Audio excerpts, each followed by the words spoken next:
एक राजा जिसे मिला ऐसा श्राप कि प्रेम भी उसके लिए मृत्यु बन गया, और एक पत्नी जो अपने पति की पिता पर सती हो गई। यह कहानी है पांडु और माद्री की।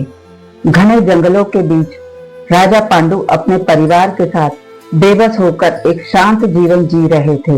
राजमहल की चकाचौंध से दूर पांडु की पीड़ा उन्हें हर पल मार रही थी।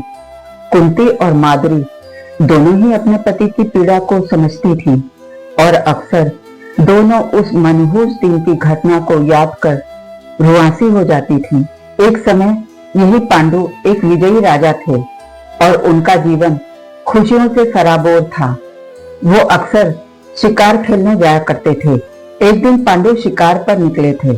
उन्होंने दूर से एक मृग के जोड़े को देखा और उन्हें बिना पहचाने उस पर बाण चला दिया। वो थे ऋषि किंदम। कहा जाता है कि ऋषि किंदम और उनकी पत्नी संसार की भीड़ से दूर एकांतवास में रहना चाहते थे, इसलिए उन्होंने योग बल से मृग और मृगी का रूप धारण किया था ताकि वन की शांति में एकांत पा सके। बाण लगते ही मृग धरती पर गिरा और अगले ही क्षण उसने अपना असली रूप धारण किया, ऋषि किंदम का। ऋषि ने क्रोध में आकर मरते समय पांडु को भयंकर श्राप दे दिया। हे राजन, जिस क्षण तुम अपनी पत्नी के पास जाओगे उसी क्षण तुम्हारी मृत्यु हो जाएगी। और उसी पल से पांडु, माद्री और कुंती के जीवन में ग्रहण लग गया। श्रापित जीवन से पांडु टूट गए और उस दिन के बाद से उन्होंने अपना राजपाट त्याग दिया। लेकिन एक बड़ी चिंता उनके मन में थी, वंश आगे कैसे बढ़ेगा।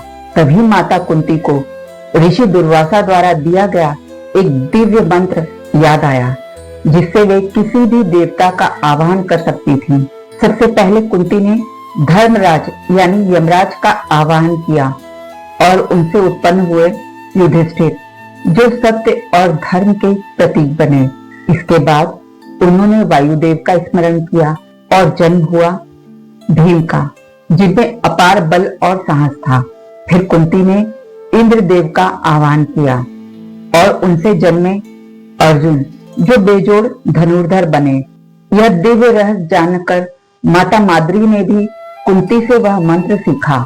उन्होंने अश्विनी कुमारों का आह्वान किया और उनसे जन्मे नकुल और सहदेव, जो रूप, विद्या और बुद्धि में श्रेष्ठ थे। इस प्रकार वन में ही जन्मे 5 पांडव धर्म, बल, कौशल, सौंदर्य और ज्ञान के अद्भुत संगम बने। इधर पांडु ने वन में रहकर सादा जीवन जिया और इच्छाओं का त्याग कर दिया। लेकिन क्या मन की इच्छाओं को बांध पाना इतना आसान है? हर दिन, हर क्षण एक संघर्ष था, कर्तव्य और भावना के बीच। और फिर एक दिन पांडु अपना संयम खो बैठे और माद्री के पास चले गए। उसी क्षण श्राप सच हो गया। राजा पांडु की तुरंत मृत्यु हो गई। माद्री स्तब्ध थी। उनकी आंखों के सामने एक पल में जीते जागते पति की मृत्यु हो गई। माद्री ने इसके लिए स्वयं को दोषी माना। वह कुंती से बिलखते हुए कहने लगी, यह सब मेरी वजह से हुआ। फिर 5 पांडवों की जिम्मेदारी कुंती को सौंप दी। इसके बाद उन्होंने एक ऐसा निर्णय लिया जिसने उन्हें अमर बना दिया। माद्री अपने पति की पिता के साथ सती हो गई। कथा का सार, संयम ही जीवन है। अगर पांडु ने संयम रखा होता तो वो जीवित रहते और माद्री को सती नहीं होना पड़ता। फिर पांडव का पालन पोषण पिता की छत्र छाया में होता। जय श्री कृष्ण।